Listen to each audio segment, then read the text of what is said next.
Hey everybody, David here, and welcome to the Asog Podcast. You're flooded with cars at your shop, the phones are ringing off the hook, and everyone is approving the work that you're estimating. Excited, you put an ad out to hire another technician, and then nothing. You get suggestions from Asog on where to advertise. You double your ad spend. You ask every tool truck driver for leads, and still you can't seem to find someone. Now, you're probably aware that this isn't just a problem for you. It seems everyone is having trouble staffing their stores with qualified technicians. But have you ever taken a step back and asked a technician why that is? Why is there such a divide between the interests of the average shop owner and the average technician? Is the technician shortage being caused by the apathetic technician or the profit-hungry shop owner? Hoping to find the answers to these questions, we set out to speak to some of the most influential technicians in the industry today. Every shop owner wants a top technician in their shop. Well, it was time to ask those top technicians why the industry is in the state that it finds itself in and what we can do about it. First up is Mario Rojas, a diagnostician working at Autobahn Performance in Oakland Park, Florida. Mario also shares his knowledge with other technicians on his YouTube channel, Super Mario Diagnostics. In this episode, he speaks candidly on what he believes are the problems plaguing our industry and what he believes will attract top talent to your shop. Before we begin, however, hit that like button if you're on YouTube, subscribe to the channel, or make sure that you have the podcast set to automatically download the latest episode on your favorite podcast listening app. Now, without further ado, here we go.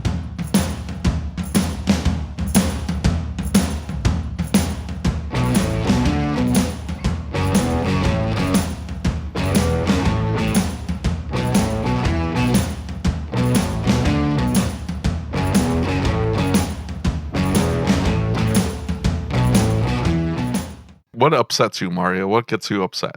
What do you mean, at work or in general? Well, just at work or in general with the automotive industry. I make no secret about it. What gets me pissed off the most is when I see people asking a question, especially a new technician or somebody that's new to a certain piece of equipment or whatever, or a diagnostic strategy. And first thing you see is a couple of pundits or so-called pundits jump in and swarm on and call their buddies, tag their buddies. This is usually on social media.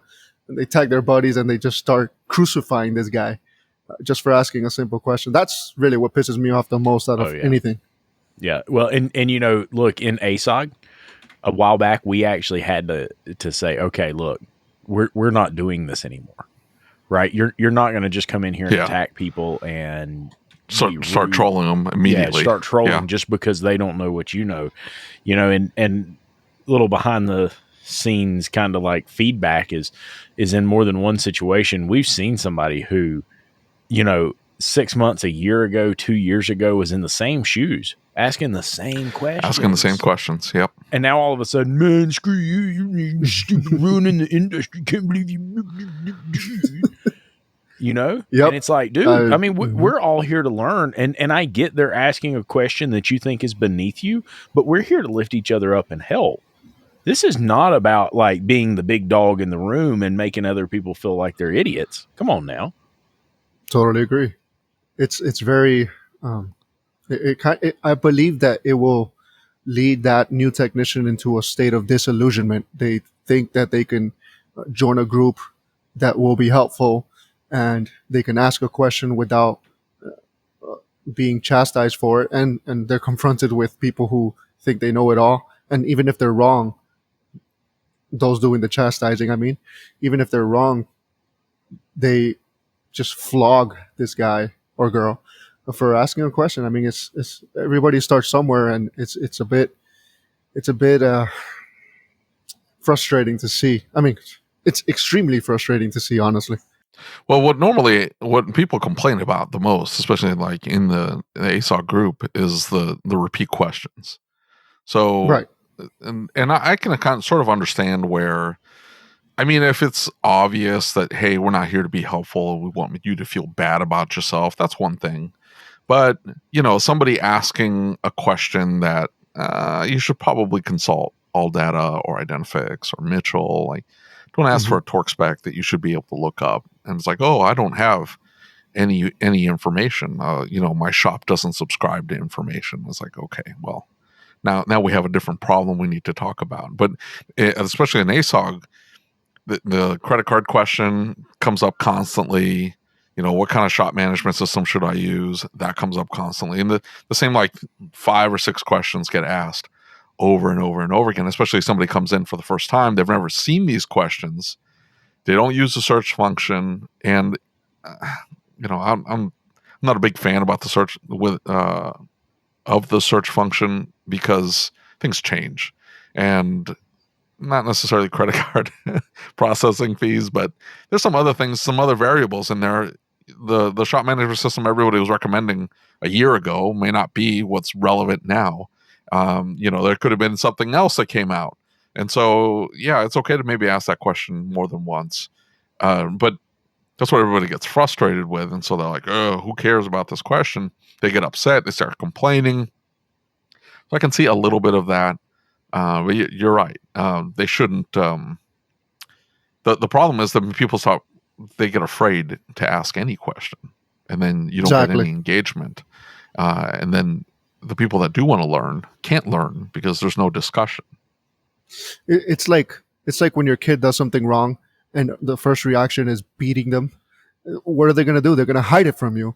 The same thing with a new technician. They're not going to ask you. They're not going to want to get curious. They're just going to bite their tongue and hope that one day some other poor soul asks the question that they wanted to ask. Yeah. Well, look, we had some veteran technicians that worked for us for a period of time, and they absolutely had no interest in helping the next generation, right? They thought they already knew everything. Word to the wise, if you think you know everything, clearly you don't know anything yet, because the more I learn, the less I realize I know. It's like, man, there's a lot out there. But some of those older technicians that I had work for me really, really, really thought that it was inappropriate to ask them a question, right? And it was an attitude deal. And so I think we see some of that. Now, a lot of those technicians, and I don't mean to group everybody into the same category, but a lot of those technicians are older and they wouldn't use Facebook in the first place, right? So I think we still have a lot of that around. But, look, if we can't at least seek to understand where they're coming from first, come on now. You've got to understand where they're coming from with their question before you go and jump down their throat and blow up on them. And the problem is it always turns into a snowball effect, right? Because the first person says something, or like you said, they tag their buddy and then he talks smack about them, and it turns into a, whatever you want to call it, shit show. Yeah, I agree. It's discouraging. So let me ask you this. Are you okay trashing your old shop? Publicly? To whoever listens to this podcast. So you switched. How long ago did you switch shops? About a year ago. Yeah, and you mentioned on the live feed last night that one of the reasons. Well, maybe it wasn't live, but you mentioned that one of the reasons you left your old shop was because of the equipment level. That the old shop was refusing to upgrade, I guess, is how you made it sound. Yeah, that was a different shop. That wasn't the one that I came from before coming over here. Yeah. Gotcha. Yeah. So tell us about that. Well, I won't mention any names, but... No, don't mention names. We don't need to, because maybe they saw the light and they said, you know what, we don't want to lose top talent. We need to make the investment. Who knows, I need to buy a smaller boat. It's a bit complicated because I don't think they were the type that they wanted. They were very humble owners. They're not the type that's like, okay, I want my boat at all costs, even if it means we're not going to get into programming. Let's just get a mobile guy out here and let him deal with all the programming instead of teaching in-house. It wasn't like that. It was just that they saw the money in doing tires, alignments, and oil changes, and maybe some, like regular repairs, but not really diagnostics and programming and stuff like that. So you could tell they bought a brand new tire machine, uh, like the Cadillac of tire machines, even though the other one was working, and they started upping those discounts, those coupons and whatnot. And what value is a diagnostic technician going to bring to a shop that is shifting their focus onto tires and oil changes and alignments? But did they say that to you? They said, "Hey, we're not going to invest in diagnostic equipment. We don't see any value in it. We'd rather spend the money on what's the fancy Hunter, like touchless tire machine? What is that thing, like $25,000, $30,000? Yeah, it's a pretty machine. Yeah, it's pretty, I guess. I don't care. Yeah, they didn't outright explicitly tell me, but you could see it. You could see it in what they were focusing on. Whenever I came across programming, I said, "Hey, we could get a maintainer. I could get at the time it was a Cadillac. I could get the GM software factory OE tooling, and we could program this ourselves." And they're like, "Okay, we're going to think about it, this and that. I'll call the programmer or call the mobile guy." And that was end of story, basically. And then I started posting stuff about getting into programming and this and that. And one of the guys from Trained by Techs, Tommy specifically, reached out to me and he said, "Hey man, I could get you on your way, man. I could, get you started into programming." And I mean, it's the rest is history. I've just started getting all the stuff loaded into my computer until eventually I found a reputable source in which I could just buy a computer fully loaded with all the OE software. So Tommy's a great dude. Yeah, Tommy's great. He doesn't hold back either. No, he definitely. Who the hell did he just get into it with somebody on Asog? I have no idea. I don't know. What are you talking about? He got pissed off at somebody. I can't remember. That was like... Listen, this was like 5 days ago. Well, I know. Whatever. I thought it was Mario. Wasn't it Mario? I don't think so. I don't know. I got into it. I get into it with some people. I confront those who piss me off. And I told you exactly what pisses me off at the very beginning. I told you what pisses me off. Just that though? Like that's the only thing that pisses you off? Like they get to hounding on the noobs and they start asking basic questions. People get upset. That's the biggest thing. Yeah. It's the mindless crucifying of young technicians, Yeah. Well, and we all have to start somewhere, right? We always have to find that initial start. And a lot of times the culture in a shop does not allow a technician to be able to pull those opportunities, right? The other techs in the shop aren't always open to that. The shop is a production machine, right? The owner is saying, we've got to produce. We don't have time for this. We have to produce. I don't have time for you to be in there talking to that tech because he's got stuff to do. If he's in there talking to you, neither one of you are producing, right? So I can understand that to a degree, but this creates an opportunity where that tech that's hungry for knowledge. And one of the things we talk about with ASOG is we always want to look for avenues to create hunger for knowledge, right? That's where my business started to turn around. That's where I turned around as a tech when I first started watching Paul Danner's stuff, was that I became hungry for that knowledge. I wanted to get out and find it for myself.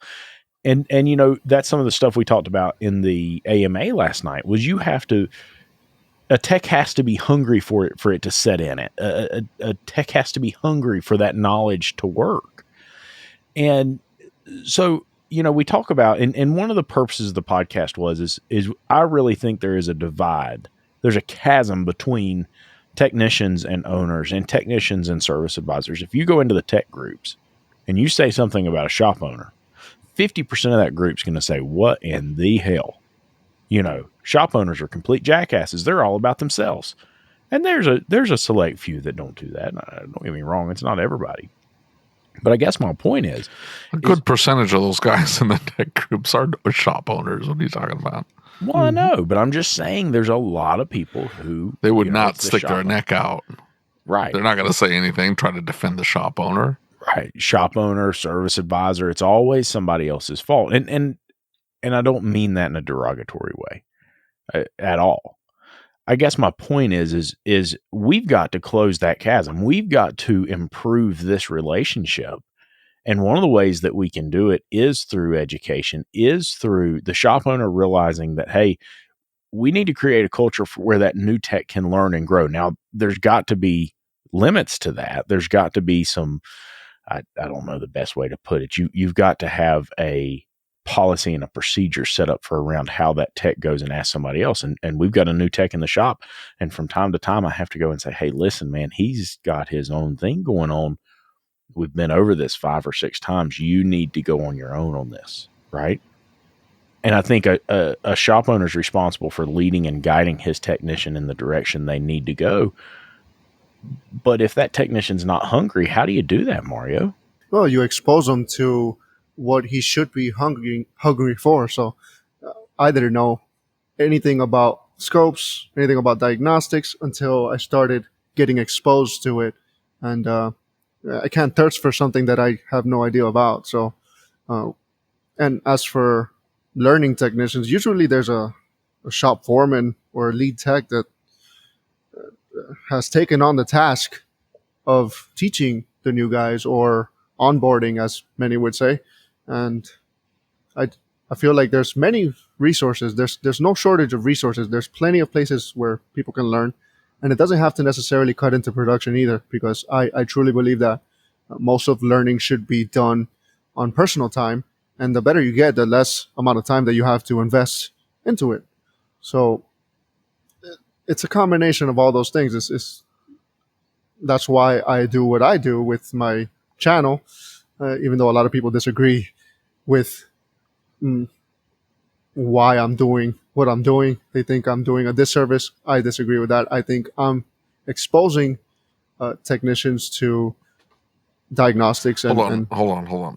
Who thinks you're doing a disservice? A lot of people do. I'm interested I'm interested in hearing the argument. Like, what's the argument? Like, where from what direction are they coming at? The idea that what you're doing is a disservice. I don't understand.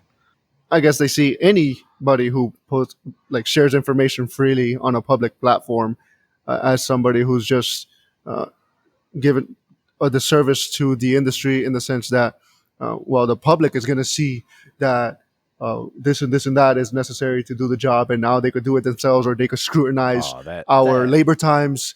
They could, argue for less labor costs, or they could just say, or that it provokes a customer to walk into a shop and say, "Oh, I've YouTube diagnosed this, and all I need you to do is replace this." Anybody who says that, anybody who believes that thought process, I will take my clients and show them a video like yours or Paul Danner's or somebody else's. Right? I can't even see how we could have that conversation that it devalues. Education and information is power, right? And I get that there's a lot of, I think a lot of that comes from these people who go onto forums and some guy down the street says, well, maybe you should do this, maybe you should try this. And it's a ridiculous. What they say is, I'm an engineer. Right. ... And I did this. And that immediately validates whatever the hell it is that they're doing to their vehicle. And I think that has subsided. I've seen way less of that. The forums have gone away. Yeah, well, I mean, it's a really bad problem in the performance world, right? That was something we saw a lot of in the performance world, and it was an issue. But I'm just going to say right now that I don't buy it, that this could be a disservice to our industry. I think I could see the trainers. Like the trainers that put together like a class, and they're like, hey, I'm going to put a 4-hour class on using whatever, a pressure transducer to diagnose a timing problem or whatever. And but I don't know any tech that would go, oh, I don't need your 4-hour class. I watched this 10-minute Mario video. It creates that hunger that I'm talking about. Exactly. right? It creates the hunger. I'm going to go to this training class now because I experienced this. Right. Yeah. No, I think that's one of the big things is that, the older techs were kind of that way. Like, oh, I don't share the trade secrets. It's going to put me out of That's business. exactly it. I mean, that's a very good point that a lot of technicians, again, we're not grouping into one, sector of technicians, but a lot of technicians see it as, let's say I'm in a shop and I'm trying to learn and I'm not at master level status, I guess, if you want to call it that. And I notice a timing issue or whatnot. And usually it would go to the master technician in the shop because it's not me, right? But I say, well, maybe I could learn from that guy. But what if that guy says, nah, I don't want to teach you? Well, now I could go on YouTube and see how the job is done. Yeah. And then I'm able to do the job myself and make more money. And that other technician is going to say, well, dang, YouTube is costing me jobs at this point. And I think it's a terrible mentality, personally. I'm just going to be honest. I don't think there's room in the market for those people. I really don't. I don't think there'll always be those kind of people, though. There will be. Right. They die with their Scarcity secrets. mindset. I mean, yeah, scarcity mindset. They think that I've got to hold on to it, otherwise you'll take my pie or a piece of my pie, and the pie is infinite. There'll always be more work for you. I can do my thing. You can do your thing. Like it doesn't, like me doing better doesn't take away from you at all. Even within a shop, it just makes the whole shop more productive.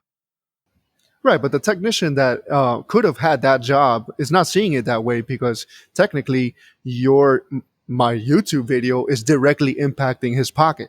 So he thinks that, but that just gives him an opportunity to move on to a different vehicle.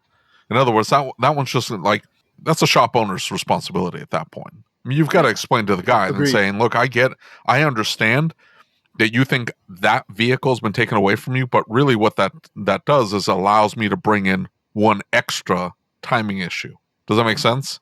Instead of leaving all the timing issues, now I have two people, I can have twice as many timing issues come through the shop because there's always timing issues. And I can start pulling timing issues away from the dealership, which makes everybody happy. Well, and look, the deal is I think for some reason we've built this mentality. Maybe it's flat rate. Maybe it is flat mentality. Yes, I'll just put that out there. Well, I've made no secret about it. Well, but I mean, where? I've never seen you rage on flat rate. Let's talk about it. Oh, well, I'll have to direct you to certain conversations I've had in the past. Yeah, but we got to do it on the podcast. Save it for the podcast. That's the new hashtag. Save it for the podcast. Don't talk about it. But my point is this, though, right? Is that if we as an industry want to improve and move forward, right? If we want to bridge this gap between technicians and owners, if the shop is more profitable, then the technician is more profitable. And I don't know, I mean, I may know 2 or 3 shop owners who are truly focused on just putting money in their pocket, not taking care of their people. I mean, David's one of them, but I don't know that many. I don't make any money. I don't know what you're talking about. That's a big if, Lucas. I may know 1 or 2 shop owners who are interested in loading their pockets. Right? It's not. I know a couple. Yeah, I'm sure there are. I know a lot of them too. None of them are on the Facebook group. That's my point. Sure. It's like by the time they get on the Facebook group and they're exposed, these are normally newer shop owners that are struggling and they need to figure out what it is. That's how I was. And they need to figure out a way out, and they get exposed to the ideas that are discussed in the forum. Typically the ones that are doing extremely well, and if they can get that extra timing job, like they're just focused on that bottom line. They're not on the Facebook groups. They're not sharing with other shop owners. They want their boat. They're probably on their boat. They're enjoying their boat. They don't have time for the Facebook group. And those are usually chain stores. I mean, so it almost ends up being like the technician that we're talking about that doesn't want to share any information with the next generation. It's the previous generation shop owner doesn't want to share any information with the new shop owner down the street.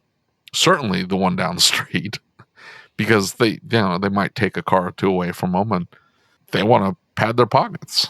Well, and I mean, I can understand that, but I guess my point is that the majority of these technicians who are in these groups, I would venture to say, could be in a shop that is really interested in their best interest, has a culture that's about developing the technicians in growth and improvement for them. And I know in my shop, when my shop does well, my technicians do well, right? That's the way it's that configured. makes sense. They're protected when we don't do well, and they are rewarded when we do well. Yeah. That's the whole point. That's what I'm working towards. This is as much their shop as it is mine. And the reason that I believe that is because I really care about my customers. I care about the experience they have, and I'll just say last night, I saw something where a client didn't have a good experience. I could not sleep over it. I was like over here texting David at 2:00 in the morning, like, oh my God. You sleep? No, not really. But my point is that I care so much about that experience for my client and doing the right thing for my client. If I'm not doing the right thing for my technicians and I'm building this culture where it's dog eat dog, they're not doing what's right for my client. Yeah. So, But you're the exception, man. I mean, let's face it. There's a lot of dog eat dog shops out there. The technician that's on these that are on these forums asking questions about scopes, and the thing that floors me is the ones that buy their own equipment. The ones that I bought an e-scope for one of my techs, and the guy was upgrading from an older e-scope to like the new 8-channel one or whatever, and he was buying it out of pocket.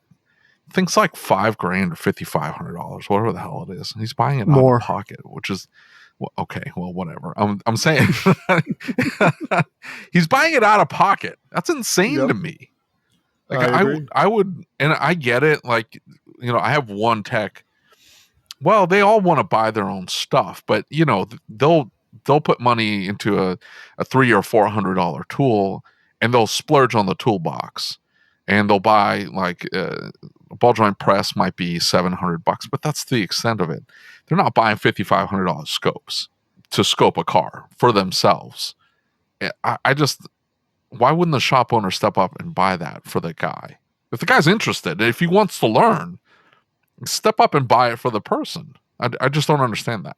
It doesn't make sense to me. I guess it's past experiences, because a lot of shop owners can argue that, I bought a scope for the shop and it just collects dust, but their technicians aren't being exposed to what is out there, these different techniques and scope usage. A lot of people brush off scopes as a huge waste of production because they haven't taken the time, they haven't invested the time to learn how to use them efficiently. And it's hard to teach shop owner or a technician a whole new way of thinking. It's just as hard as it is to change an old school technician into a mentality where they can use scopes. It's just as hard to change the mind of those who believe that they should keep their secrets because that's directly affecting their pocket. They don't want to invest in others. They don't want to invest. The big word for me is invest. Well, and I agree with that, right? I think that's huge. And if you look at David's training budget, my training budget, just about any shop in ASOG's training budget, and the fact that we're requiring training to a hour, right? Like in my shop, it's 100 hours a year, and you're paying your techs for going to the training, and you're paying for the training, and you're buying their food, and you're paying for the hotel. There's a lot of shops that do that. And I guess my point and what I'm trying to convey is we've got these groups of phenomenal technicians, right? We've got several groups that have these really phenomenal technicians in them. We have got these groups that have phenomenal owners, right? Owners that are miles above the rest, the best of the best, right? Truly interested in investing in their people, doing what's best for their people, right? And I get that is the exception, not the rule. But if we bring those two things together and we've got a situation where those techs can, A, get involved with those owners, but B, can get their owner involved with this. And if their owner's not looking at growing, the ability for the technician to see a little bit of that owner side, understand a little bit of that owner side, and take things to the next level through that. I guess my point is for so long, we have sat around and said, well, this is just the way the industry is. This is awful. And nobody's done anything, right? Maybe it's time we start doing something about it. We come together as an industry and say, look, we have the opportunity to fix this. Let's fix it, because we have tools that we've never had before. We have relationships we've never had before. We have networks we've never had before. Let's do something about it. Let's quit talking about what's wrong. Let's start fixing it. So what are you going to do first? I look, I've told you what I'm going to do first. Well, I'm not going to do it. Dustin's gonna do it. I'm busy. Well, how will you gather everybody? How will you get everybody Look, on the same train? For me, you don't get everybody on the same train, but what you do first is you have an event and you call it the state of the industry, right? And you have a group of technicians in one room, you have a group of service advisors in one room, you have a group of owners in one room, you have a group of educators and trainers in one room. And you let them talk about what the issues are and brainstorm on potential Sounds solutions. like a therapy session. That's exactly what it is. Where do you think I got the idea? And I look, get it, but while we're having this therapy session, we're sending you to actual therapy. yeah, but I won't show up. Do we need therapy, Anyway. or should we have like a Gordon Ramsay type fella that will just come in and just Yes, there you and go. just Just swoop. screaming at people. I love it. That's a much better idea. What Spank about 'em into action. giving? Because here's the thing. Like I agree with Lucas. Like something has to be done, but we need to decide. What we either approach it from the shop owner standpoint, and there's only so much. I as far as the shop owner goes, there are there's a lot on a shop owner's plate. In Dutch had a rant in the starting a shop owner group about giving away diagnostic time, and he pointed out that the shop owner that gives away diagnostic time, rolls it into the repair, is operating on fear. Fear that customer will get upset and not come back. Fear that they may not be able to get the repair. Fear that that they're going to be accused of being of price gouging. Because that and really fear from a mindset of scarcity. They just think there won't be another car, and there's always another car, right? But because they need to pay the bills, they're going to do whatever they can to get a sale. And so they'll say, yeah, sure, if you let me diagnose it and you do the repair with me, I won't charge you the diagnostic time. And so that's how they operate. And he points out that because of your own fear, you're giving away a huge chunk of your profitability. And some of the most expensive time that you've put into the vehicle is not being compensated. And that's going to prevent you from being able to invest in equipment and be able to hire the best technicians. I don't know any top diagnostician that would be willing to go work at a shop where they give away their diagnostic time. That's absurd, right? And so you're not going to be able to attract top talent. You can just throw that out the window.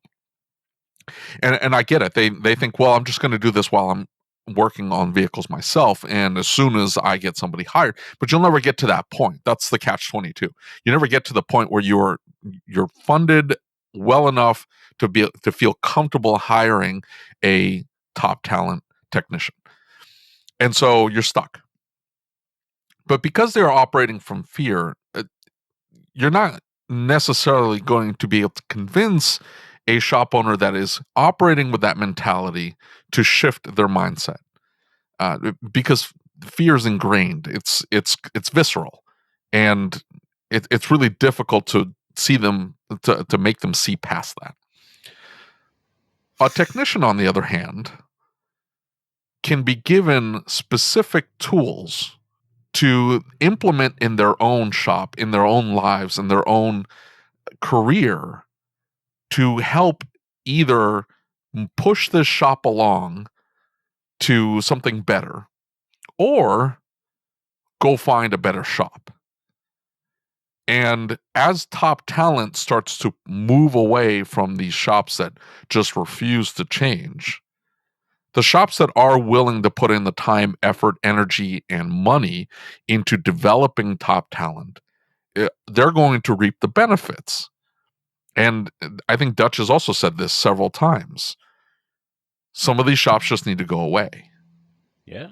And you almost have to starve them out, starve them of talent. No, it's just the hacks are going to be working at these shops. They're going to be ruined because of loss of productivity. They break things. Don't get me started on that. Or they're going to be starved because they can't find any help, and therefore they're not going to be able to take care of their customers. They're going to get piled up with cars and just start turning work away, or cars are going to get towed out of their lots because they don't have the manpower to deal with the vehicle. And so it's going to get towed to the shops that have the top talent, that are productive, that can fix a car efficiently, that can fix the car effectively. And those customers are all going to move to those shops. And so, the wheat's going to be separated from the chaff. And that can start from the technician's standpoint. Does that make sense? Absolutely. I've been thinking about that for a while, actually. I do believe it will start from the technician standpoint because, let's face it, most shop owners were technicians. They started out as technicians. But in general, I'm trying little by little to convince every technician that I can to increase their skills. And once they increase their skills, they have more leverage. They have more ability to choose. And once they have the ability to choose and they have that leverage, then you start walking away from these hack shops that won't invest, that won't train, that won't tool up, that won't charge for a diagnostic or testing fees, whatever you want to call it. The technician has a lot of power, but that power is useless without the skill. It's the skilled technicians that will have this power. And it will doesn't decide. I don't 100% agree with that, because it doesn't need to be specific defined skill. It just has to be the willingness to obtain it. That'll be the difference. Because the technician that says, hey, I want to go to this training class. Hey, I want to buy a scope. Hey, I want to buy this piece of equipment. I want to get into programming. I want to be able to get into ADOS. Whatever it happens to be. Whatever piece of technology or whatever technological aspect of the industry that they're interested in and they want to get into, that can be profitable for the shop. That's important. We had this discussion with Keith Perkins last night about ADOS, and I said, pragmatically, it's just difficult to justify the financial investment in an ADOS machine for a lot of smaller shops. Like I get it if you have an 8,000 square foot facility, you have the space and you can section it off and this, that, and the other. You can do ADOS and you can justify the cost, or you need a big tax write-off. You can go and buy that piece of equipment. And that makes sense. But that's not every shop. Most shops are my size. I've got just enough room. And I could use more space, but whatever. There's not a lot of available buildings in my area, and I'm sort of stuck here. I can't put an ADOS machine in my shop. It's just not going to happen ever. So I don't know that I would want my technician to get into ADOS, but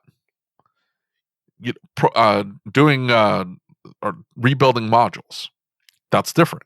I can set up a section of the shop just to rebuild modules and just do that. And that's practical to me, and I can see a return on my money invested on that. So if my technician approaching, which this has happened, my technician talked about having an interest in doing that. Well, then fine, great. It doesn't mean that the person has to have the skill. They just have to show a desire to obtain the skill, and there has to be an ROI for the owner. As long as those two things are there, go for it. The technician should at least have confidence that this is either going to be the right shop for me, and they're going to embrace my curiosity and my willingness to learn, or I need to move on. They need to make that choice. And I get it. It's a hard, scary choice, but they need to have the confidence in making that choice. Does that make sense? Look, a couple points to that, right? First of all, Mario, you said something that kind of resonates with me, and you said the technician has power. And I think the technician, especially in today's market, does have power.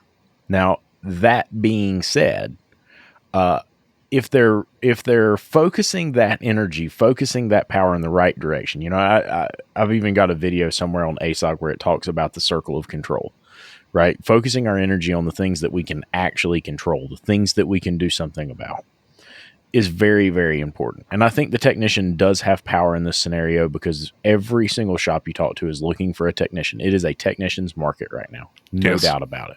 Absolutely. I think that when we look at this, though, the technician has to recognize that he has to be part of the solution, right? And that switching shop to shop to shop to shop is only going to make other shop owners look at him and say, I wonder why he's been here, wonder why he's been there. He's jumping around, right? And it's a technician's market. He's got a pretty good chance of getting hired. But why not be part of the solution? Now, every owner is not interested in fixing their shop or fixing the problems. Not every owner is interested in listening to a technician talk about what the problems are in the shop. But if we can get a technician into a shop where there is that good culture, there is that willingness to improve and change the shop and have a dynamic relationship with your staff, I don't think it's that the technician has to have quote unquote power. I think that they have to be part of the solution, right? They have to strive to be part of the solution. And, one of the things that came up, and this is a sensitive topic for some, but one of the things that came up, I've got a really good friend named Jen, and Jen made a post a while back in a number of technician groups. And she said, what are the big things you're looking for? Because they're looking for a technician. This is a fantastic shop to work for, pays really well, has a ton of benefits, has everything that you would think a technician wants. And she posted and she says, look, we've been looking for a technician. It's been really hard to find a technician. What is it you guys are looking for? I want to be better for you. What is it that you're looking for?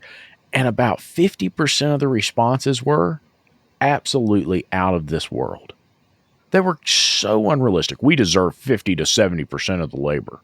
We deserve this. We deserve that. Look, you're probably talking to a lady who pays her technicians better than 50% of the shops in the nation in the first place. Is it only about money, Mario? Is that what I'm to take away from those people saying that? How do we get to a spot where we're finding technicians who want to be part of the solution, who aren't just focused on money, who are willing to be paid well and have all these great benefits, but they're focused on being part of the solution, not just getting what they think they deserve? Does that make sense?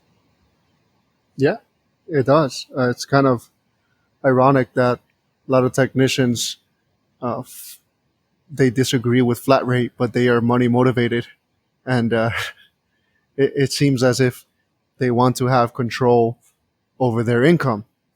And I do think that a lot of technicians, when they respond to something like that, like in that particular situation, they're not really thinking about what they're saying to begin with. Right. They're not giving an active solution. They're just, kind of joking around sometimes.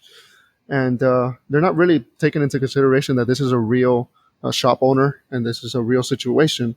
And some of them like to abuse the fact that there is a tech shortage, and they kind of like rub it in their faces.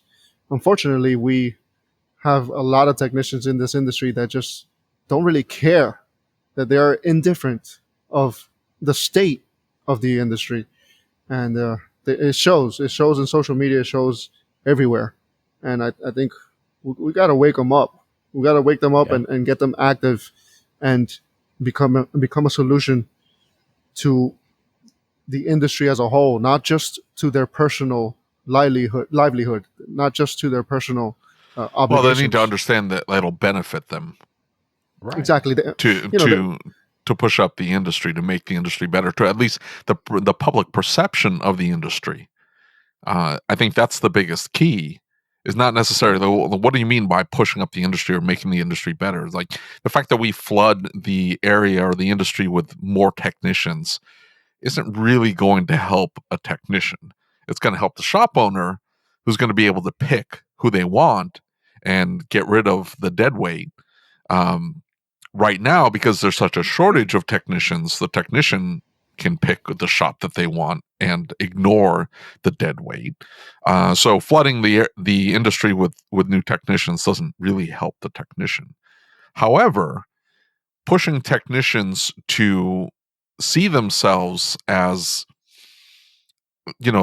who they are professionally, who they need to be perceived as professionally, will get the public to understand that, yes, this is an expensive repair because there's a certain level of sophistication that needs to be implemented in properly fixing this piece of machinery, this piece of technology. And I don't think people understand that. They see the grease monkey. They see the guy banging away, and they think that the guy banging away, the grease monkey working at the quick lube, the hacky quick lube. Not all quick lubes are the same. I get it. I'm not trying to insult the quick lubes. Hey, did you see the guy who posts on ASOG? I'm going to get off on a tangent. Sorry, Lucas. Did you see the guy that posts his Saturday line of cars every single week? Oh, yeah. That guy's nuts. And he's making money hand over fist. You should see. I mean, it's crazy when the guy posts and somebody will say something, but like, "Oh, you can't make your money on oil changes." And he's like, "Yeah, I'm doing fine. Don't worry about me." And he's making good money anyway.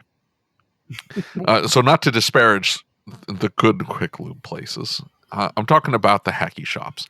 So a lot of the public will equate the hacky shops with a more sophisticated shop, or a shop that's doing the work properly, that's paying their technicians properly, that is investing in equipment and in training and development. They think it's all the same.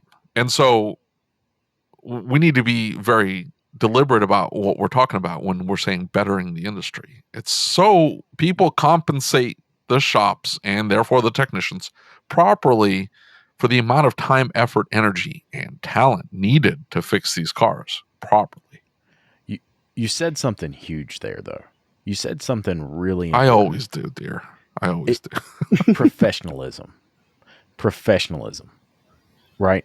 And that's a big one that What's we've that? got to find. If we want to be seen as a professional industry, we have to act as professionals.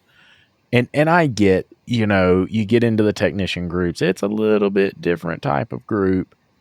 And look, we hear it all the time. We can't curse in ASOG. Look, the reason you can't curse in ASOG is because Scott came to us and said, I want to paint a professional picture of this industry. We have got to change the face of our industry. And nobody else is going to start doing it. Fine, we'll start doing it. We want to create a professional image for our industry. And, I think that's so important that we begin to change that face a little bit. And Mario, you said something earlier. And this is something we've talked about on the podcast over and over and over again. A technician's unhappy in his shop. Fine, screw these guys. I'll go start my own shop. I don't need them. Right? Now, all of these bad habits, all of these things that this technician thinks about the automotive industry is rolled into his new shop, right? It's got poor profitability because he didn't understand. He just thought, well, I get to take all this money home. He didn't understand that the job of running an auto repair shop is not the same job as fixing a car. And so he begins to run the business, and he runs the business based on his beliefs as a technician. And this continues the image problem our industry has. I can fix that car for half of what that shop does, and I can put all that money in my pocket, and I won't be ripping the client off. Yep. 5-10 years later, you know what that technician's doing? He's freaking out. He doesn't have any money in his pocket. He can't send his kids to school. He doesn't have any retirement. He never transitioned from technician to business owner. Now, Please don't misunderstand. I'm not saying I don't think technicians should become shop owners. In the end of all this, my vision is for my shop to be owned by my technicians, right? I'm not saying that technicians shouldn't be business owners. I'm saying that there are some that should likely remain as technicians. I'm saying that there are some that would be great owners, but they need to go through the training first to understand what being an owner is and the aspects of being an owner, so we don't damage the image of our industry further by following this same path we've been down. Because I'm going to tell you something, when I hired a business coach, I started working with Rick White years ago, and he said, listen to me. If what you were doing was going to work, it would have worked 10 years ago. It's not going to work. How about we try my way? And why does that apply here? Well, because if this method of technicians becoming shop owners are going to work, make them millionaires, make them successful, give them the freedom and the abilities that they wanted, it would have already worked. We've got to do things differently. We have to come up with a different operation, a different system, a different plan. How do we do that? I think too many technicians want to become shop owners. I'm not saying they shouldn't, but there's too many of them. Most of them should talk to me before they jump out there. I would like to kind of create a timeline. You have a technician, let's say the top dog in a shop. He's got the dog eat dog mentality. He doesn't want to share. He doesn't want to share to the other guys because it'll affect his pocket, right? And he's willing to do side work for less money. He's willing maybe even to take customers from the shop. Let's just go to the extreme there. And I think all this goes hand in hand. You guys are mentioning valuing diagnostics. You guys are mentioning bettering the industry, the perception of the industry. Well, that technician who didn't care to share with other technicians and has directly competed with the shop that fed him now decides, well, let me make my own shop. Let me do it my way. And it snowballs from there, right? It's not even a lack of training. They could be perfectly trained, but they still have that deep inside. They still have that same mentality, that dog eat dog. There's no such thing as improving the industry and dog eat dog in the same person. It's just impossible. You cannot improve the industry as a whole while only being concerned of your own personal interest. To elevate the industry will cost you. It doesn't matter who you are. If you're a technician, if you're a shop owner, if you're a trainer, it's going to cost you to elevate the industry. It comes at a price. And when I see a lot of shop owners who don't care, like they don't care for the relationship of their customers. They just want the quick cash. They just want the quick repairs. And they don't want to invest in their technicians or training. That's a result of all these things that have happened in this timeline. They've been brought up in a dog-eat-dog world, and they've never changed from that. Well, that's my point, though. Why not starve them out? I totally agree with starving them out. As I mentioned earlier, I believe that every technician should up their skills, get hungry, and don't give an inch to any shop that's not willing to meet these basic requirements: training, tooling. Yes, pay, but pay is not everything.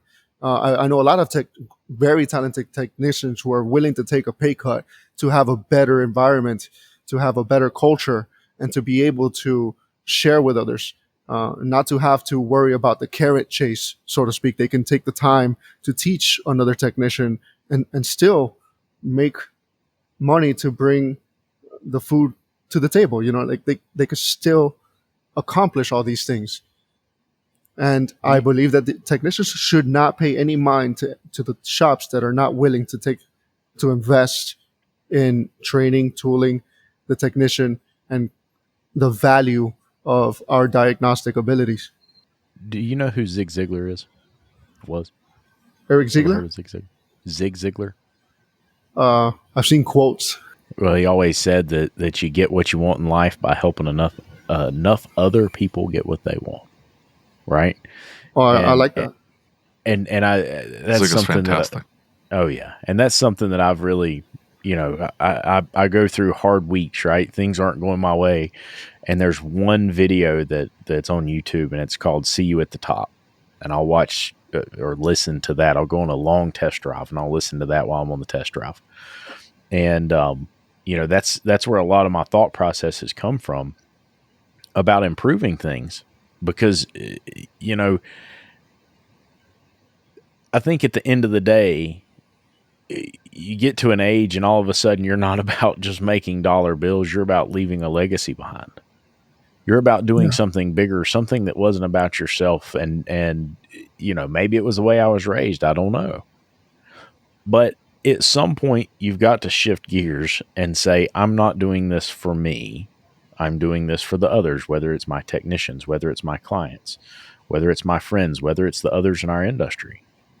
At some point, you have to shift gears and say, I'm doing this for the greater good.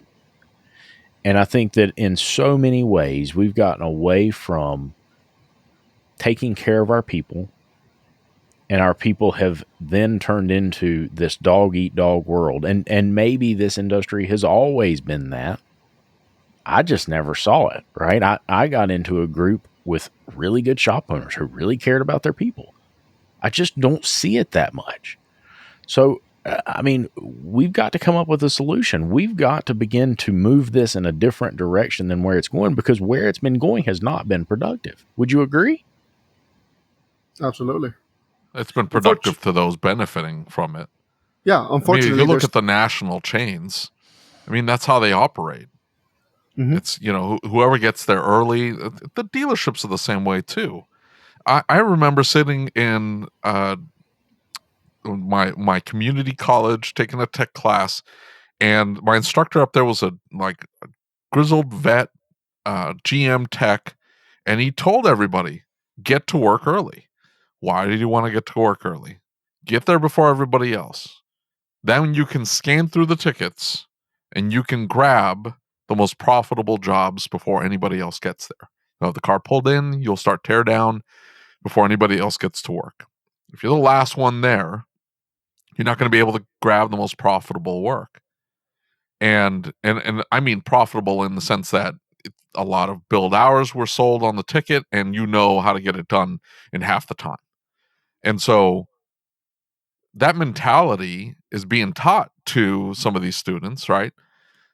With that mindset, and then they go to work at one of these national chains or at the dealership. The dealership tells them, if you're not flagging 25 hours within 90 days, you're gone. And so it becomes dog eat dog. It's what they're being taught. It's what's being reinforced. That's all they know. And I don't know why they don't leave, but that's my point, is empowering these technicians to say, no, I'm not going to put up with this garbage. I don't need to be at the dealership. I can go find somebody else. There are 1,000 other independent repair shops that would love to have me, because I come with the right attitude and I'm willing to learn. And I think that's the biggest key. And that's what I see missing, is that willingness to learn, that hunger to learn, to better themselves. And I know that's what you're talking about, Mario, is encouraging the technicians to do that. But man, when you get into a situation, you start talking to technicians that are complaining about how little they're being paid, how many hours they're forced to work, the garbage vehicles that are coming in, the hacky tricks that the shop owner's forcing them to do because they just need to get the car out the door. Some of this falls on the technician, because it's like, dude, how many training classes did you do last quarter? You can jump online and Keith Perkins has it like $25 a month. What's Paul Danner's subscription? What is it, like $100 a year? $11 a month. Yeah. It's so cheap. It's so cheap. And then and I get it. Like, you're not going to walk into every shop and say, look, I have my own L1 subscription, or I have my own Paul Danner subscription, but man, that should be like a badge of honor. Does that make sense? Like, they should be able to walk into a shop and they should be able to ask the shop, hey, do you belong to ASOG? Number one. And if they say yes, and say, hey, I'd love to come work here. Look, I belong to Paul Danner's premium group, or, you know, I pay for my own training because I want to be better. I mean, that's enough. For me, I'd hire you on the spot. Even though they didn't go to Vision? Even if they didn't go to Vision. Man, they don't even know about Vision here.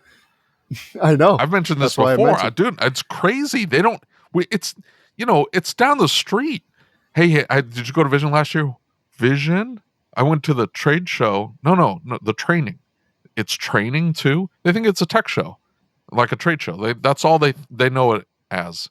They're enthusiasts, not technicians in training. They're enthusiasts. They're being paid. Some of these guys are being paid extremely well. Some of them know what they're doing. But that's what I mean is, like, they think that the skills they've obtained up to this point is enough. I know how to work on XYZ. I know how to run this scan tool. And I can diagnose most things. And I'm very confident in my abilities. And I can flag so many hours. It's like, okay, well, what are you doing to better yourself? And then, you know, deer in the headlights. It's like, well, I really don't have time to go to training, and I'm really tired at night, and this, that, and the other. And it's like, oh, come on. Is part of that a shop owner problem, though? Is part of that a shop owner who says, it's everyone's problem. Have time for this? It's everyone's problem. But I'm saying, like, the minute that it is everybody's problem. But that's my point, is that it just takes one small action. Like, on the technician standpoint, they sign up for some inexpensive training, and you have to hand it to these trainers. And, you know, they don't, hell, if they don't want to pay for it, they could just say, look at my YouTube subscription list. These are the guys I subscribe to on YouTube. Watch my watch history. You can see in my watch history what I spend my time watching. I don't spend my time on TikTok just flipping through 30-second booty shaking videos, and that's all I watch. I'm going to be completely clear. I've got two technicians that their watch history wouldn't bother me. I've got one technician that I would probably need some type of mental intervention after. I've seen the guy's Amazon history. I'm good. I don't. My point, though, is that you get somebody that walks in the door and they show me their watch history. If they don't want to pay for training, if they're really, really hard up and they can't pay the $25 a month, or they can't pay the $10 or $11 a month for Paul Danner stuff, but they come in and they all they have to do is prove, look, I'm saving up for my first scope. I'm trying to better myself. I'm in a shop right now that doesn't care. And I'm telling you, even if they thought they couldn't find a shop. Go ahead. Here's the thing, though. They need to get starved out. Those other shop owners. Don't say it's a shop owner problem. Screw those guys. They need to be starved out. Listen, they need to lose their talent. I've told you before that I don't think these shops should be in business. I've got shops around me that they're making money hand over fist. That's my point. And listen, I'm just going to say that there are shops around me who are taking advantage of the clients. I know it. I see it. It's clear and present, right? I completely understand that. Those shops shouldn't be in business because they're taking advantage of the clients. They still need to have people working on the cars. They're taking advantage of their technicians, and they're not technicians, right? I can give you one example. They're paying their guys $12.50 an hour. They will hire anybody. You ever changed oil? Yeah. All right, you're our new technician. Right. Okay, but that technician comes in, starts making $12.50 an hour, is screwing up oil changes and messing up tire rotations. Fine, let them do that. The minute they catch a Super Mario video and they're watching it, and their eyes like widen, and they go, "Holy crap! This was a whole world I didn't know about."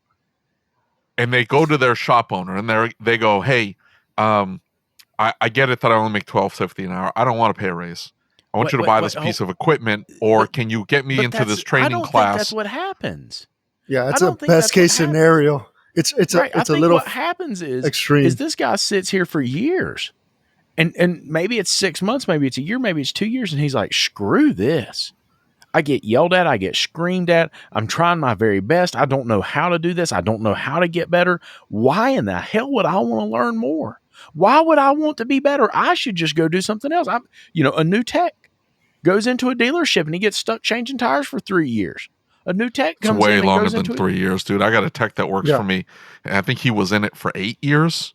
And they kept stringing him along. They're like, we're gonna get you. We're gonna get you into the program. We're gonna get you into this program. We're gonna do this. We're gonna do this. They never do. He was essentially cheap labor. What's a dealership? Screw the dealerships. That's my point. Get out of the dealership. That is what is creating this image. That is why we have the situation we have, because shop owners won't go to schools. They won't participate in the schools. They won't get into the advisory academies. They won't go to the schools and speak to the students. They won't get out and be an image in the community, right? They don't get out. They don't participate with stuff like ASOG and the other groups. And what gets me about technicians is we've got these groups. We've got these fantastic groups of great shop owners and great technicians. But for some reason, we can't bridge the gap. We can't bring those two groups together and say, look, we've got a really great shop in your town that's genuinely looking for a good tech and wants to take good care of them. And you're a really good tech and you believe in doing what's right for the client. It's just like I tell my guys in my shop, they're not my clients, they're your clients. Yeah. Take good care of them. And if we could bridge that gap and get these great shop owners in line and get these I'm great telling you what will make that shift, though. What I'm telling you is the minute the techs stop putting up with it, that's going to make the difference. Agree. It'll flip overnight. When every single I don't know about technician it'll be overnight. I'm not kidding.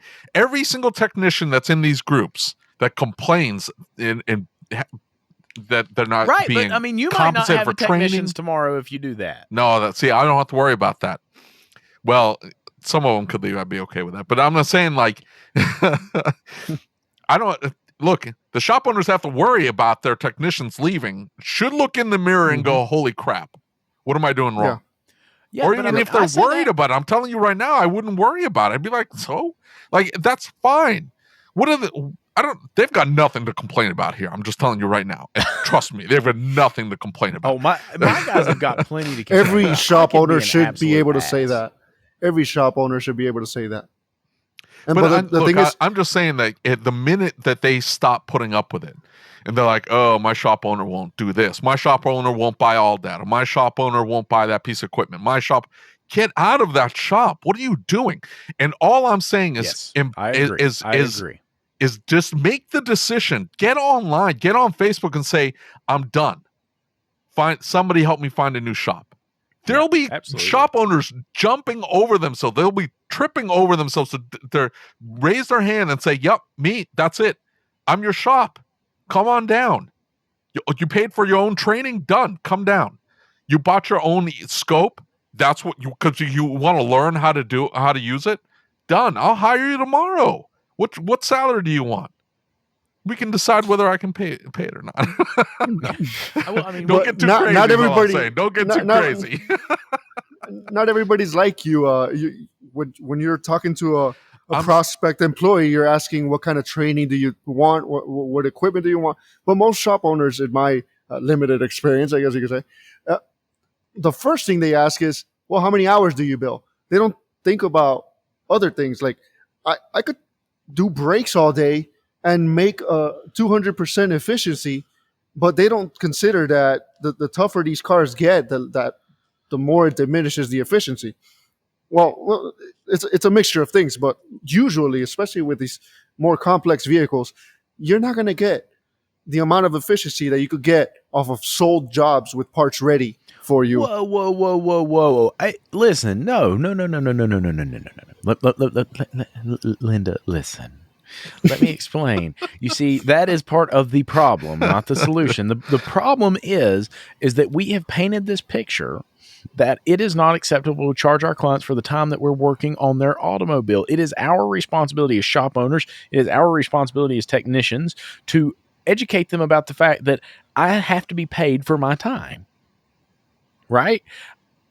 Not necessarily your time. So an 8-hour diagnosis, are you just going to run the clock and then let the customer pay for it? Or well, it depends. So hold on, that depends.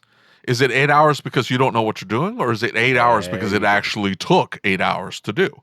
That's completely different. I'm not going to charge my customer because you've never worked on this vehicle or that system on this vehicle, and you need to learn. The technician gets paid, right? Let's not cross. Well, that hold up. on now. Me, yeah. So I pay my guy's salary for that reason. I want that technician to learn. I want you to find a faster way to diagnose this next time, so it doesn't take 8 hours. I prefer you do it in 3 or 1. I will find a fair compensation for your time and energy and my cost in equipment or whatever to be able to effectively and efficiently diagnose this vehicle. David, before you continue your rant, I do have a question. It's of utmost importance. When you put pokey time on your payroll, do people question that? On my payroll or on the invoice? Well, the invoice or where you're paying your employees. I mean, does your HR company wonder what pokey time is? Pokey time? Hey, my give it to the pokey guy. The guy who wants to poke everything. No, it's fine. Look, I'm just. What about the beaver? Why do you have to bring up the beaver?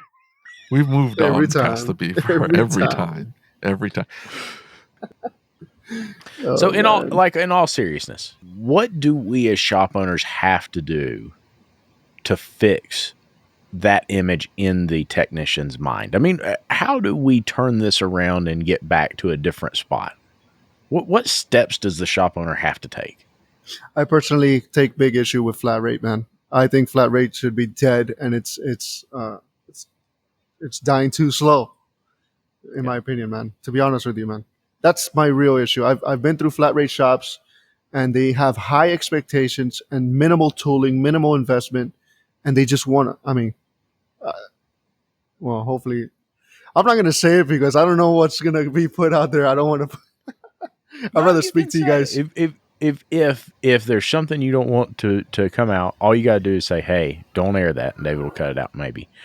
Yeah, I can't take that risk, and he's in your group too.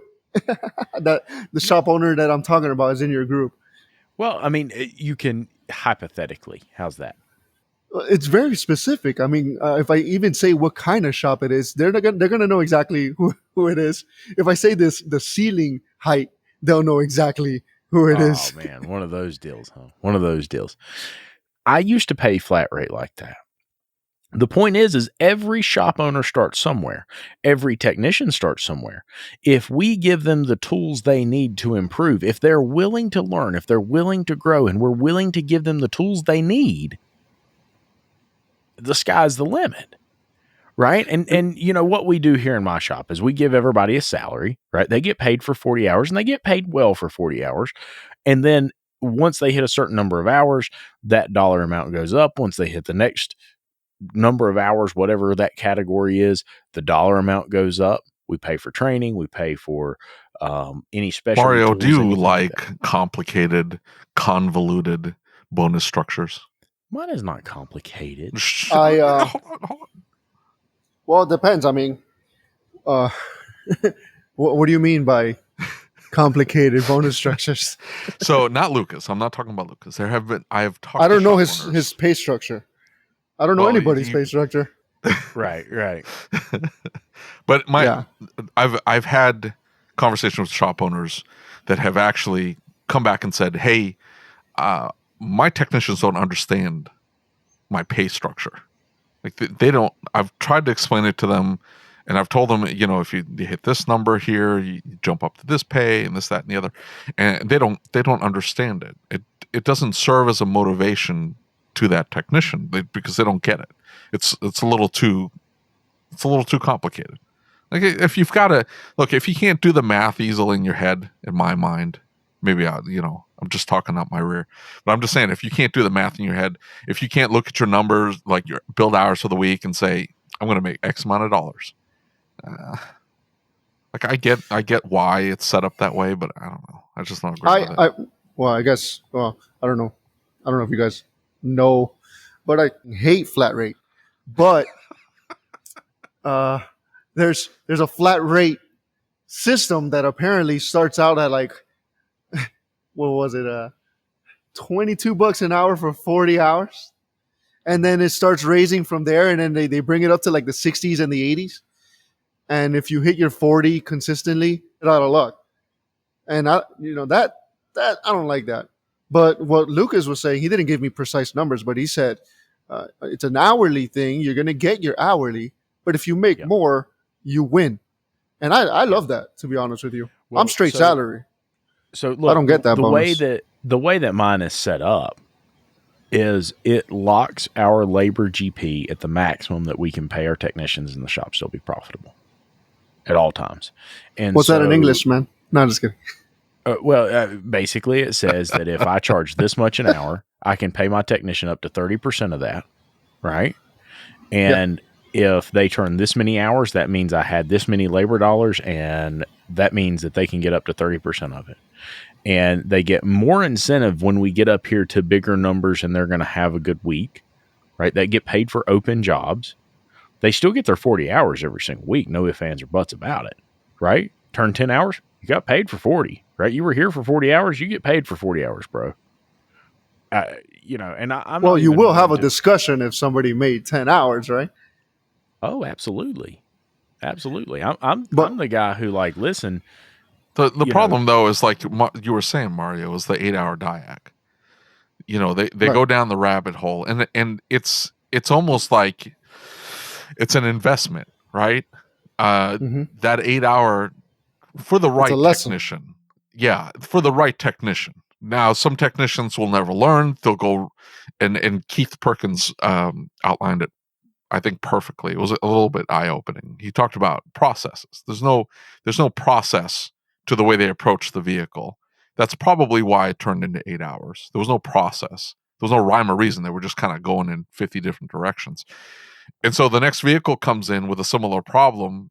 If they go right back to what they were doing before, it's going to turn into another 8-hour diag, where it could have been a 4-hour or a 3-hour. I know exactly what process I need to take to get me where I need to go. Well, they end up getting screwed because, they were there 40 hours, but they're not going to turn the hours. That's poor shop owner management. How is that? The 8 hours have to be put in. No, I understand the 8 hours have to be put in, but listen. So, for instance, I've got a guy, and I'm going to use this from the technician perspective because I've been there. I am someone who likes to solve the problem. I don't like walking away until the problem's solved. And unfortunately, sometimes I need to show you some cars. Well, I mean, unfortunately, I get really inundated with a problem to the point that I will be hardcore focused on it and I won't see the forest for the trees. I've got to get up and walk away from it. Right. I've got to take a step back and move to something else for a little bit. And I come back and I'm like, damn, I didn't think about that. Right. Yeah. So yeah, for sure. What I mean by this is I've got a technician and he will sometimes get stuck in this loop. Right. And we had 2 jobs the other day and I made the mistake. I did not catch him on either one of them. I just overlooked the fact that he was taking a little bit too long. We've got it set up. We go in and we talk to him. Right. He's got a timer and I go in and talk to him and say, hey, listen, you've got 2 hours on this job for testing. At an hour and 45 minutes, stop. And it's not that I think it's a problem that he can't find out what's wrong. It's that he, at 2 hours, if he doesn't have an answer or he doesn't have information, A, I need to go back to my client and talk about additional time. B, it's a potential that he's lost and he doesn't have the perspective he needs. And I might be able to step in and help him. But there's no reason for him to continue working on the car because at that point, in some sense, he's spinning his wheels. Right? Now, if I, as a shop owner or a service writer or another tech, step in and say, look, it's clear. He knows what he's doing. He's working through this problem. He's got a test plan figured out. Here's what he's going to test. Here's what he's going to do. What I do with my testing is I'll say, okay, Mrs. Client, we need to do a level 1 testing routine. In about 90% of all cases, I'm able to determine the cause or causes of your concern. That other 10% of the time, we have to do additional tests, just like you say, hey, you go to the doctor, your arm hurts, you walk in, the doctor says, look, you've got some abrasions on your arm. I suspect when you fell, you broke your arm, but I have to do an x-ray to determine more, except I'm going to be nice about it, right? I'm not like the doctor. I'm going to tell you how much I'm going to charge you up front. And then I will charge by the test until I determine the cause. Now, the technician tells me how much time he needs for the test. If it's 8 hours, it's 8 hours. Or the client doesn't want to fix the car. That's their business. That's not my problem. But my point is, if I, as a shop owner or service writer, I'm doing the technician an injustice by continuing to let them work without helping them either coach them through the technical problem or get them more time on the job, because it's unfair to them. I don't care if you pay them salary or not. They could be moving on to something else. They might be struggling with this. They might need help with it. Don't let them sit there and flounder for 8 hours. For God's sakes, go help them. Yeah, but it may not be 8 hours. Exaggeration. Well, yeah, but it may not. Not at my shop. No, not at all. Hold on. I will say, you guys are going at it at the same time. You should be used to that by now. Yeah, I know. You're talking about. We've been doing this for an hour and a half. This is what we do. It may not be 8 continuous hours, but it could be 45 minutes and then an hour and then another 45 minutes and then another hour. And it could be House. You ever watch House on TV? Well, that's what it turns into. I get it, but that's my point though. My point though is that I hate the analogy to the human body hasn't changed. Get out of here. No, that's not my. That's no, not. I know. I'm not saying that's it. I'm not saying that's what you're trying to say. I'm not saying that at all. All I'm saying is that meeting of minds and hey, we need to break down what we've done already. What is it telling us, and figure out what the next steps are. Yeah, absolutely. We do that here at our shop. That's very much part of the diagnostic process here at our shop. Is let's figure out what testing have you done, why, what have you found out, what's your next game plan before I call the customer. What's that? Our shop. What? I could have. All right, question, guys. Shop. Where do you draw the line? My question is, where do you draw the line? Let's say we find the problem. No.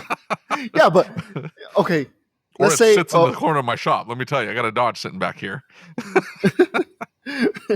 Let's say it's a single cylinder misfire, right?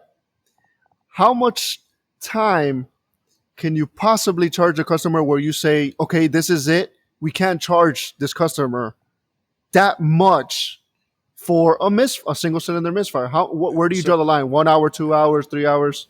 Well, here's my situation. Is I don't think there's an answer.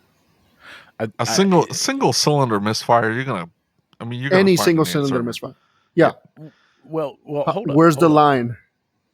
Let's look at some of the diesel engines.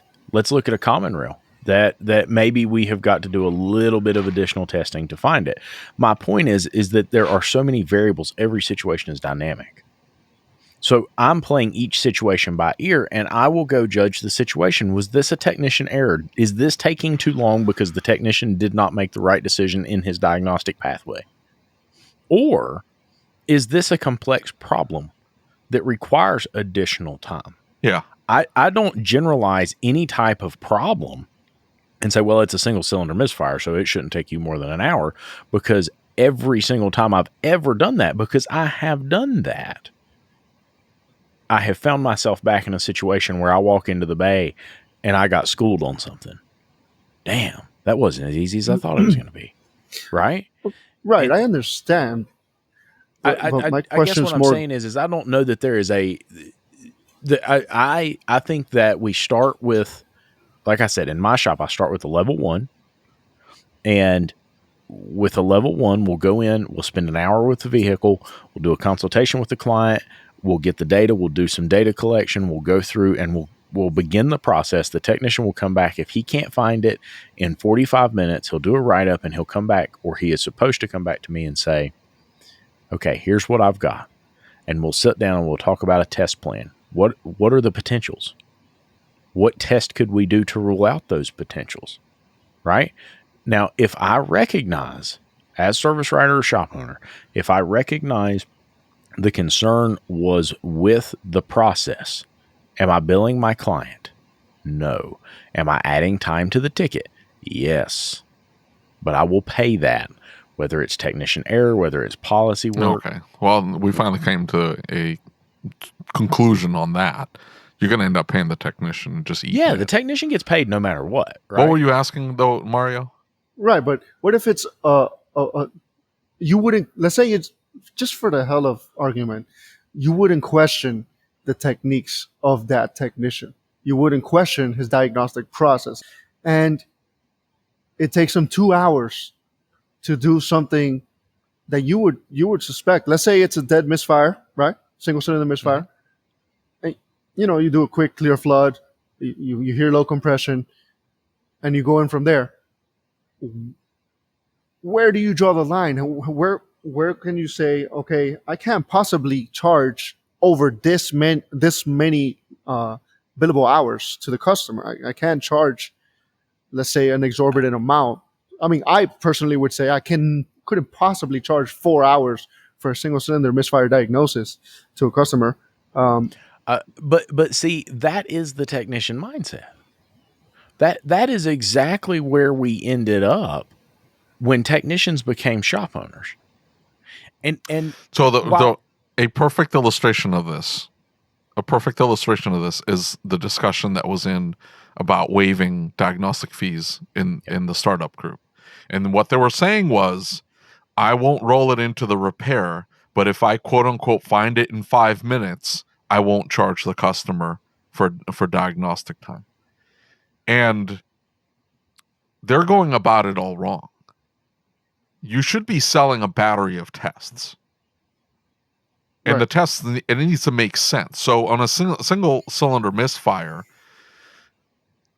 we've got a list of tests that we need to perform. And unless I have to tear into, I need to get at the ECM and I need to do voltage drop tests across wires to the ignition coil, wires across to the fuel injector, just something that's going to take more time. The battery of tests that we charge for will find whatever, 95% of faults, of problems for that single cylinder misfire. But we have to perform the tests. Does that make sense? Like, we have to do all the work. And so I've sold a compression test or capturing waveform on the scope of the pressure transducer. We need to check current ramp on the ignition coil, and we need to check to make sure secondary wave pattern or the signature wave pattern on the injector, make sure that we see the pendulum, whatever that happens to be. Right. But on that battery of tests then gets performed to ensure that we don't miss anything. It's very easy to say that we have a blown out coil. And what ends up happening is we sell them, we get excited. Yeah, we've confirmed we've done swaptronics, right? The quick and easy swaptronics. I've got a bad coil. The cylinder misfired, moved or didn't move or whatever. Well, we have an obvious fault in the ignition coil. Let's not even say it's swaptronics. You pull the ignition coil out, you can see the carbon tracking. And you're like, okay, this thing's been jumping the spark out into the cylinder head. What you don't realize is that it also destroyed the cylinder, and you've got slightly low compression, and so and you only feel it under load, and you won't catch it until you do the test drive. And so, because you didn't do your due diligence and make sure that we've eliminated other possibilities, like we've confirmed that the coil is carbon tracked, and we've confirmed that it's misfiring that cylinder, and that coil is not going to work properly, but we didn't perform all of these other steps that we sold. That 5-minute diag could turn into possibly a very awkward conversation with your customer. And so when you sit down and sell the customer the diagnostic testing, just do the diagnostic testing that you've sold. That eliminates the possibility that we miss something. And so that I found it in 5 minutes isn't a thing. Yeah, I found the disconnected hose, but I need to do a thorough inspection and see, why did that hose come undone, or why did it melt in two, or why did it break apart? Because it's oil soaked. I've got an oil leak over here. Let's put a smoke machine to it so I can check and make sure I don't have any additional leaks. All that takes time. And therefore, it needs to cost money. There shouldn't be, quote unquote, 5-minute diagnostics ever. You didn't do your due diligence. You didn't run through a battery of tests to ensure that 5-minute find was your only problem. It's the, I found the blown fuse and I fixed it real quick by slapping a new fuse in there. Whoa, hold on. What caused that fuse to blow?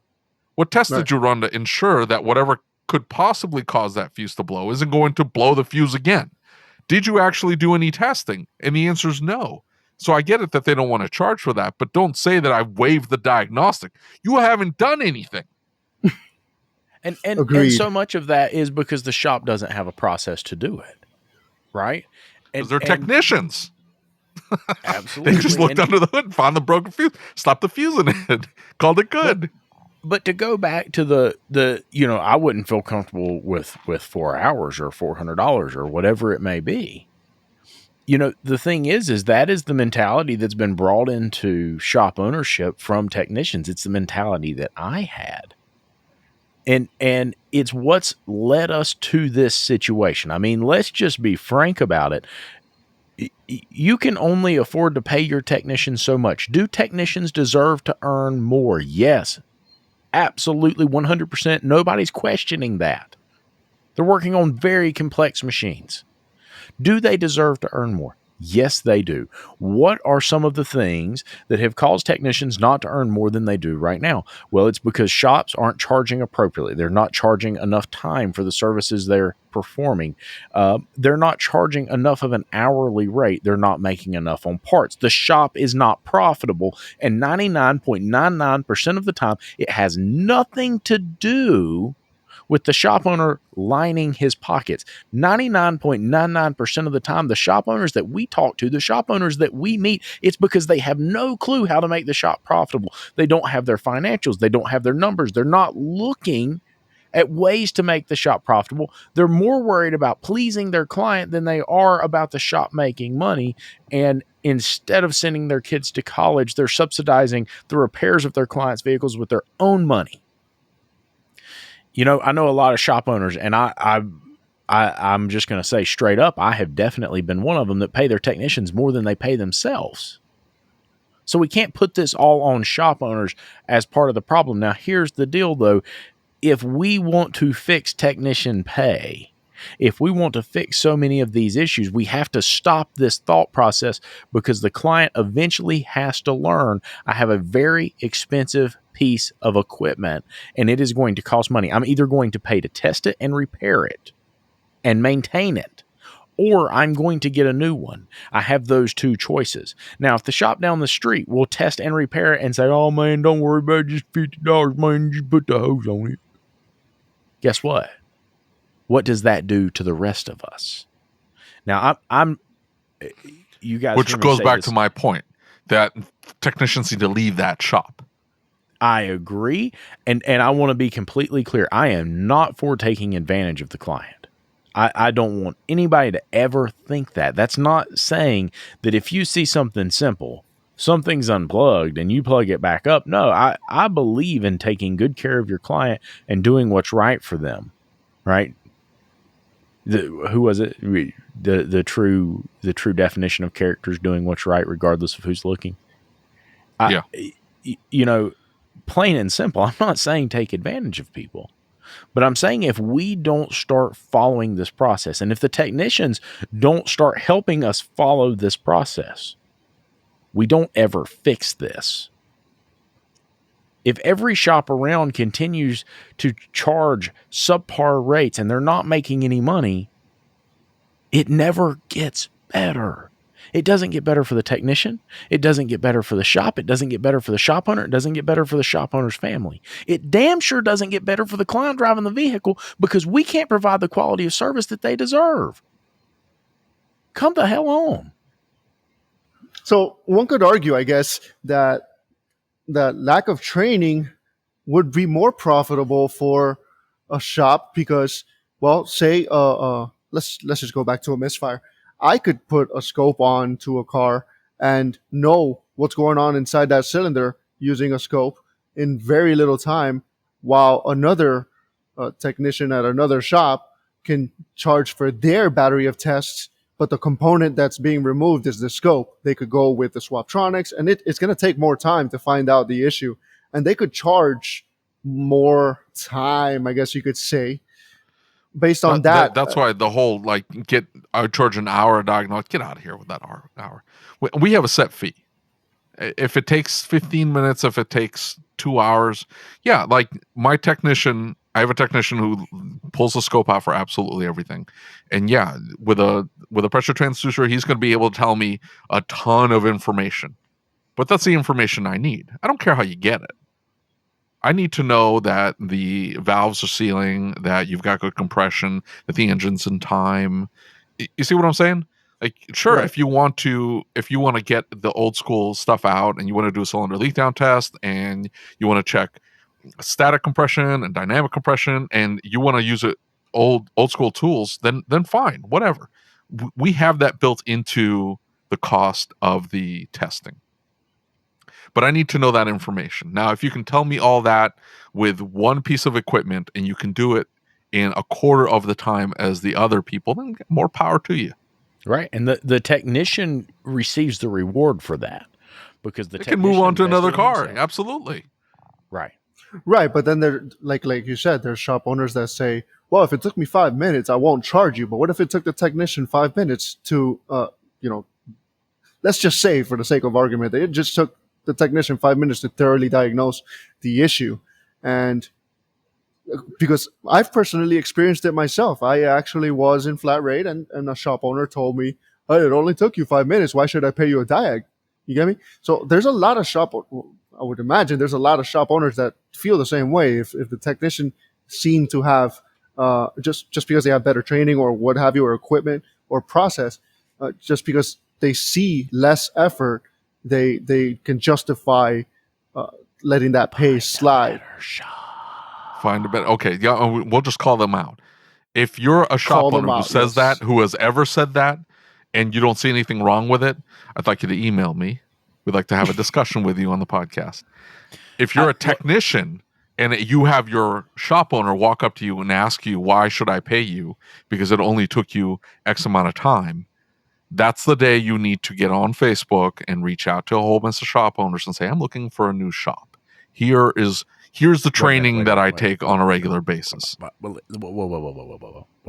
I don't want to get caught up in cancel culture, okay? Cancel culture. Get out of here. We are canceling the hack shops today. Yes. Okay, I'm good with that cancel culture, okay? Yes, 100%. that's the only one. What's the difference? Hold on now. I'm not saying go leave 1-star reviews to the guy, like the poor guy would be in Georgia. No, would you just shut up for a Well, damn those minute? shops don't even care about reviews, I bet. No, they really don't. They could care less. They don't care. What I was trying to say is that I have been that before. You said, if you have ever thought or ever done that. And see nothing wrong with it. I put the caveat in there. Right. Well, I definitely see something wrong with it. Now, so many of us started and did not know. So let's change the messaging.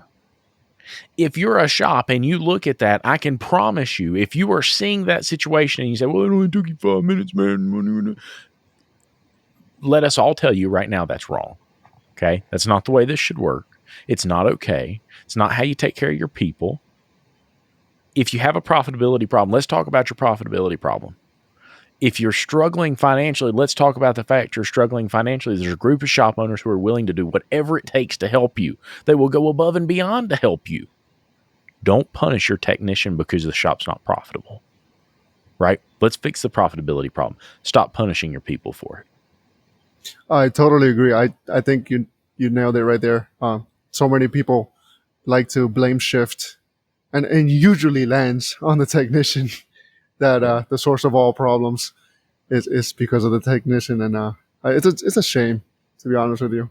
We're all in it together, and I don't think it's right for anybody to single any facet of the shop out. Right. We're all involved. We're all on the same team, but we have so many different teams, so many different shops, but none of them are uniting themselves. I think training, as cliche as it sounds, training is actually the uniting factor.